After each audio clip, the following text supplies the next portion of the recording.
I never thought I'd be scared working the late shift at a fast food place. It's just a job. Flip burgers, clean up, serve some fries, and head home. Nothing unusual. Nothing terrifying. But tonight felt different. The storm had been raging outside since I arrived for my shift. The wind was howling, and the rain was slapping against the windows with a ferocity that made the entire building feel like it was about to be swept away. By midnight, the last of the customers had left, leaving me alone to close up. It was the usual routine: clean the counters, count the register, lock up, and go home. But something felt off. The kind of off that you can't quite place, but you know in your gut that something's not right. I was wiping down the counters when I heard it. The faintest sound, just a light tapping on the window. My heart skipped a beat as I looked up. And that's when I saw her. There was a woman standing outside, just beyond the glass. She was drenched, her dark hair hanging over her face, plastered down by the rain. She wasn't moving, just standing there, staring into the restaurant, watching me. I forced myself to look away, convincing myself it was just a late-night passerby. But I couldn't shake the feeling creeping up my spine. Trying to stay calm, I finished wiping down the counter, hoping she'd move on. But a few minutes later, I glanced back, and she was still there. Her eyes locked on me, almost like she was studying me. I ignored her and kept working, telling myself I was being paranoid. It was just some stranger stuck out in the rain, probably trying to wait it out. After all, it was a bad storm. She was likely just looking for shelter. But something about her, something about the way she stood so still, so unnaturally still, made me feel like I couldn't look away for too long. I busied myself by going to the back to clean up, hoping that by the time I returned, she'd be gone. But when I came back to the counter, she was gone. Relief washed over me, and I let out a breath I didn't even realize I was holding. I thought that would be the end of it. But then, the doorbell jingled. My stomach twisted. The doors were locked. No one was supposed to be able to come in. I turned, my heart pounding, and looked at the door. No one was there. The rain hammered against the windows. The wind howled, and the restaurant felt like it was holding its breath. I took a deep breath and told myself to keep calm. Maybe I'd forgotten to fully lock the door earlier, and the storm rattling the building had just shifted it a little. I walked over, double-checked the lock, and turned back to my work. Then, the tapping started again. This time, it was louder, more insistent, like she was trying to get my attention. Against my better judgment, I looked up. She was back, standing even closer to the window, her hair still plastered to her face, her eyes boring into me. A chill ran down my spine. Her lips curled into the faintest hint of a smile. But it wasn't friendly. It was cold, calculated. Something was wrong, very wrong. I tried to ignore her, forced myself to focus on cleaning, even as my mind raced with questions. Why hadn't she left? What did she want? And how was she back so quickly? Minutes crawled by, and eventually, I decided I couldn't take it anymore. I approached the door, half hoping I'd be able to tell her to leave. But as I got closer, I realized she was gone again. There was nothing but the empty parking lot and the sheets of rain slapping against the pavement. I started back toward the counter, but then the bell jingled again. This time, I felt the icy grip of fear. I knew I'd locked the door. I'd checked it twice. But somehow she'd come inside. I couldn't see her yet, but I could feel her presence, lingering, watching. My heart thundered in my chest. I glanced around, eyes scanning the dimly lit restaurant, but there was no sign of her.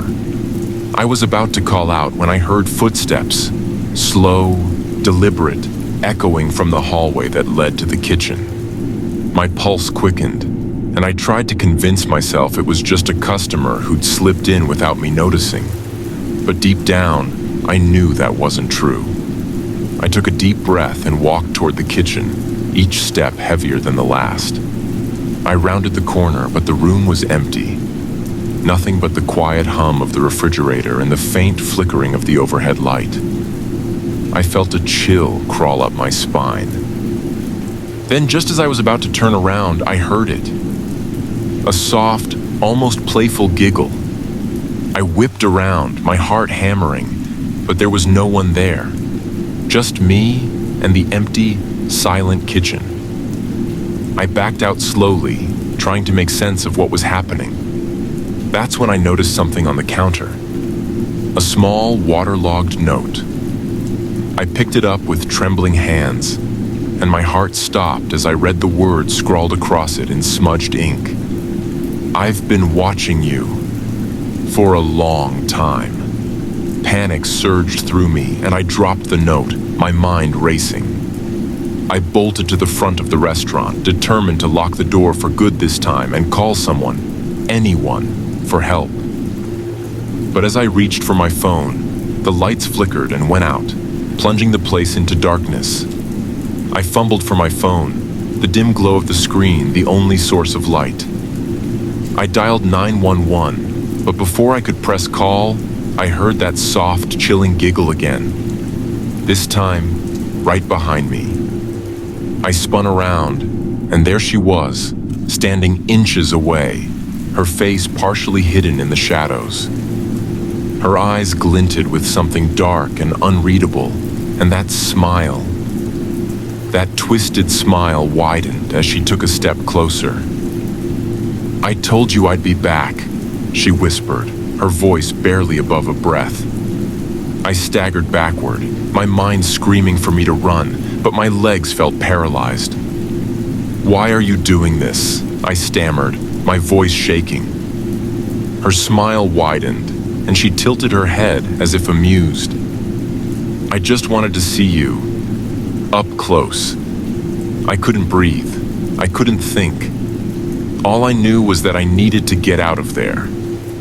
With a surge of adrenaline, I bolted toward the back door, crashing through the kitchen as fast as my legs could carry me. But as I reached the exit, I felt a hand close around my arm, cold and unyielding. Her grip tightened, and I could feel her breath on the back of my neck. I'll always be watching, she whispered, her voice sending a chill down my spine. I twisted out of her grasp, breaking free, and stumbled out into the storm. I ran to my car, not daring to look back until I was safely inside, doors locked, engine revving. My hands were shaking so badly it took me a few tries to turn the key. Finally, I sped out of the parking lot, the rain pouring down, my heart still racing. I glanced in the rearview mirror, half expecting to see her standing there watching me. But there was nothing, just the dark, empty restaurant fading into the distance. When I finally made it home, I called the police, but they found nothing. No one outside, no sign of forced entry, and no trace of the woman.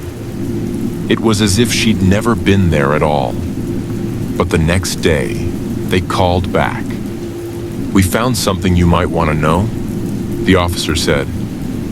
There was a handprint on the back door. It was small, but it was there. And the lock. It looked like someone had tried to break in from the inside. We also found a piece of clothing, soaked, caught on the doorframe. The officer paused, then added, "We believe you. Be careful." I spent the next few days on edge, unable to shake the feeling that I was being watched. Every creak of the floorboards, every shadow in the corner of my eye made me jump. The storm had passed, but the unease lingered, heavy in the air. I never went back to that fast food joint. I quit the next day, telling them I had personal reasons, but deep down, I knew I couldn't go back. Not after what happened. The police said they'd keep an eye on the place, but I didn't trust it. And honestly, I don't think I'll ever feel safe there again. Sometimes, I catch myself glancing over my shoulder, wondering if she's out there, still watching, waiting. And I can't shake the thought that wherever I go, she might always be just a little too close. The woman from the storm might be gone, but the fear she left behind is something I'll never forget.